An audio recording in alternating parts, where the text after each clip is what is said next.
Hey guys, my name is Brock Gardner. I am 28 years old and I wanted to go over the day in the life of a young construction superintendent. So to kind of spare y'all the videos of, me waking up and getting ready in the morning, just kind of lay out the day. I wake up around 4:30 in the morning, and for you 65-year-old, 50-year-old superintendents, maybe that's, late. Some of y'all be getting up at 3 in the morning, but I get up at 4:30, and I'm out the door by 5, and I'm at one of my first job sites at 6 a.m. I get the guys lined out depending on who I have on site that day. I go around and just kind of do a brief site survey in regards to, any safety concerns, or maybe potential questions. And then also, if we had an OAC the previous day, if there was any RFIs answered, kind of going through that scope of work in case that might be holding someone else up, or maybe the guys that are on site need that information to be able to correctly complete their work. As a young construction superintendent, I use a lot of technology, something that a lot of my mentors and people that have been in the trade for a long time tend to shy away from, but it's something that's super beneficial for me. So for example, for my dailies, I use this app called Raken, and basically it's an app that it's on my phone. I can have it on my iPad as well, and I can also access it from my computer, but basically I do everything from my phone. I can go to the daily reports. I can put in all the trades that are there for that day, how many of them were there, how many hours they were working, and a description of the scope of work that they were doing that day. And then I'm able to hit the insert photo function and then just start taking photos of all the things that have gone throughout that day. There's also a notes function where if there's, other, site conditions that have come up, or maybe there is a job walk that we had with the owner, or just anything that may not pertain to a certain trade for that day, but could potentially be something that needs to come up at the end of the day or during the project, I use that notes function. There's also materials function. So when we get on-site materials, I can, take an inventory, make sure we got the right stuff, and then I can document that appropriately within our materials section of the Raken app. And then also, one thing that I'm starting to use now is the checklist portion. So you can create your own template checklist. And for the company that I'm with, Acor, we have a whole bunch of quality control checklists for different facets of the construction process. For, mobilization, for rough framing, finishes, and commissioning. And there are different portions of each of those checklists that either require signatures, pictures, descriptions of, hey, how did we address this quality item? And it's something that's super beneficial. It keeps me honest and accountable, and it also keeps the guys that I work with honest and accountable. Another piece of technology that we use is called Struction Sight. So I walk around with a 360 camera, and I take frequent progress job site photos.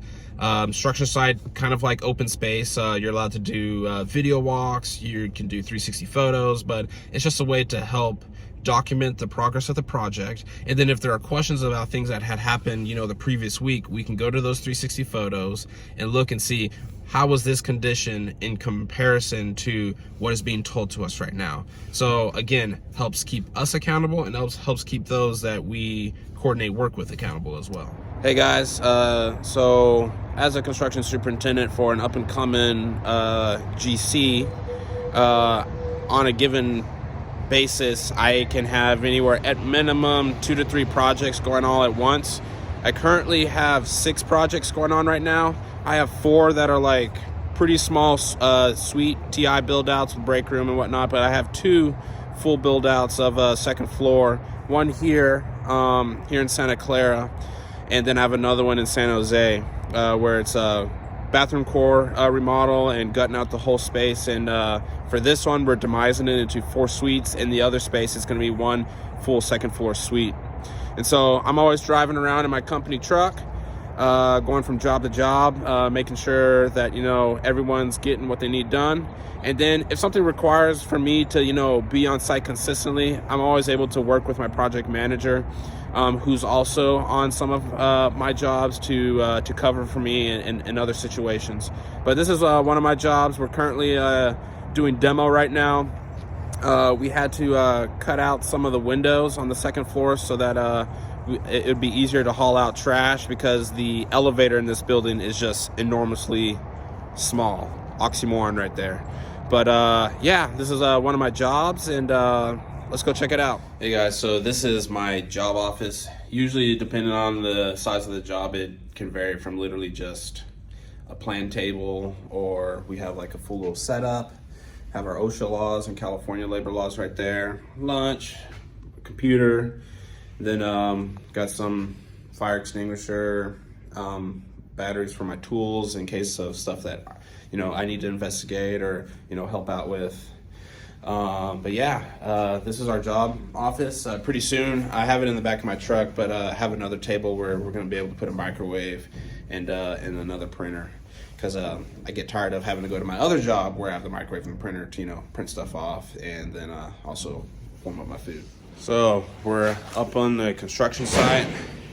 You can see there's a lot of demo that's going on. At all my jobs, we have some site signage, going over job rules, and, requirements for PPE. We also have site signage around for, elevators, and then, fire sprinkler, shutdown, and fire alarm control panel, just kind of, letting the guys know on site, where things are. And we also have our site kickoff and frequent safety meetings going over any change in site logistics and basically what we need to get going for that week. And so kind of just to go over what I currently have on my vest, like my basically everyday carry. I have a laser measurer, so if I'm trying to get a quick measurement, I also, even though my Bosch laser measure is pretty darn accurate down to the 16th inch, I also have my tape, got a flashlight, markers, pen, and then also, oops, I'm young, but I still do old stuff. I also have, oh shoot, where is it? Got so much. Oh, I got a pair of channel locks. Just something simple in case, I need to, get something or help out with something. I also have a electrical tester, see if anything's hot, especially during demo. You don't want to hit anything hot. Definitely don't want to hit any 277. Have a small little Milwaukee multi-tool, just simple stuff going around, just, stuff that I see that either needs to get tightened or taken down. And then I also have a cat claw, which it's kind of difficult to take out, but I have a cat claw. Again, just some of the simple stuff that I've noticed that I've needed when I'm on a job. So in my day-to-day, when I'm walking a job, being that these are TI build-outs, and we're doing demo, and we have to deal with the existing conditions, you really have to have a knack for attention to detail on these jobs, because there are a ton of existing conditions that can screw you in the end. And if you're able to catch those on the front end of your project, it makes it a world of a difference throughout the job. And so that's why I'm constantly walking the job, like closely looking at anything, comparing it with the drawings. And so the drawing view that I use is PlanGrid. And so I'm constantly on PlanGrid, either on my phone or my iPad. And I'm constantly looking at those drawings, looking at sheet notes, looking at the general notes, looking at any details, elevations, to see, will this work in this condition right here? With this with this purlin that's right there, are we able to have any certain attachments to it? All right, will this kicker be in the way of a new wall that's going in? Which raises a ton of questions. And so there's a lot of RFIs. And so our construction management software that we use is something that we've done in-house. It's called BuildZen, and super awesome software that we have, and I'm able to do it from my phone. So let's say I'm out in the field walking through, I see an issue and a question needs to be answered, or let's say that one of my tradespeople comes up with a question, then I can on the spot generate an RFI, take pictures, and upload it, and then distribute it to those that need to be distributed to. Same thing with while I'm on site with my phone. A lot of the stuff that I do here can be done from my phone, which is super nifty, and that's something that I really appreciate about this job and the opportunities that I have with this job. If I wanted to, 90% of my job can be done from my phone. And if there's a question in regards to scope, are we actually supposed to do that? I can pull up builds in on my phone, go to the subcontracts, go through their proposal, go through their scope of work, and say, oh, actually, no, you're not supposed to do this. The plumber's supposed to do that, and vice versa with trying to make sure that we are getting the work done. Same thing with submittals. When I do my materials check on inventory that comes in, I can pull up the submittal while I'm there on my phone and see, is this the right spec item that just got delivered? And so it's super helpful. Plan grid can do from your phone. Rakin's done from your phone. Construction site's done from your phone. Builds in, it's a web-based app, but also done from my phone, and it's very very user-friendly. The interface on the iOS system for that web-based app is very user-friendly, and I love using it. Something else that I can go through the estimate. Hey, I have a certain question on this. Do we even have money to do this the way that it's being proposed? Before wasting other people's time and going through, the pricing process, and then, getting, additional submittals or whatever it may be, let's go through the estimate. Let's go through the budget.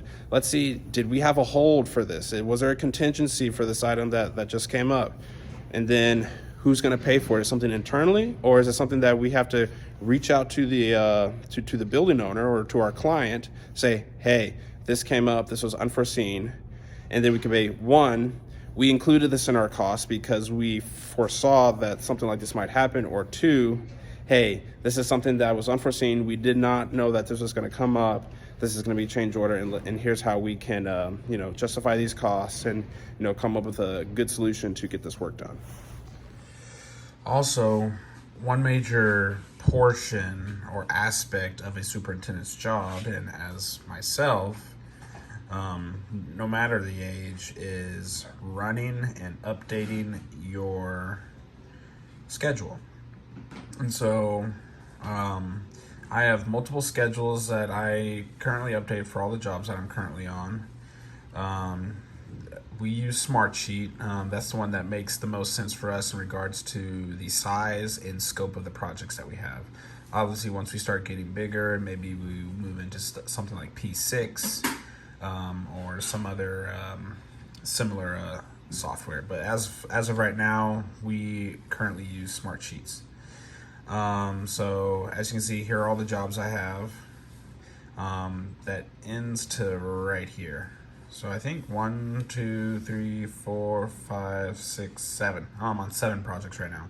But actually, this one, the 3930, wherever that one's at, this one right here, this one's getting closed out soon. We're just basically in the punch list phase. And so basically, we have our statuses, we have, who it's assigned to, we have our predecessors with lag, and then durations, and then the activities themselves, and then we have filters. So when I am creating my 3-week look aheads that I update every Thursday and send out every Thursday, this is kind of what our foremen and superintendents and project managers for all of our trades see, so they know, like, all right, we're on deck, this is what we need to get done. This is what has happened, so they just kind of know the process of what's going on and what's pending. And then also I'll add comments on the side based off of a certain aspect of that activity, mostly for inspections, just to show, like, hey, we passed this one, or we had a partial pass, or hey, we scheduled this one, we actually had this inspection on the 14th, so I'm gonna have to update that one, but this one has been completed. So I'll just update that, and we passed that inspection. So I can just update that comment, and I'll update the date later and add that lag. But basically, this is what I do on a daily. It's super easy, super intuitive to use. It's really awesome. I really enjoy being able to put these together and updating them, and seeing the logic between all of them. So I'm obviously home now. I don't come home this late. Usually I'm home like around 3:30, 4 o'clock. But just hope this gave you insight on what I, as a young superintendent, does. I hope for those that are, at least for me, as an coming from out of the construction management program at BYU, I hope this gives inspiration and motivation for those that are thinking like, oh, you know what, I want to be a project engineer, because that's basically what everyone does that comes out of our program. That hopefully it gives some type of inspiration for those guys to potentially maybe want to go the field route, become a field engineer and work their way up to be a superintendent, because I feel like it's super beneficial. You learn a lot, and there's tons of opportunities to be able to grow and to be able to jumpstart yourself in the construction industry. And then also to those that are within the industry, kind of seeing what I do from the lens of a young construction superintendent. So I hope this was beneficial and that y'all enjoyed it.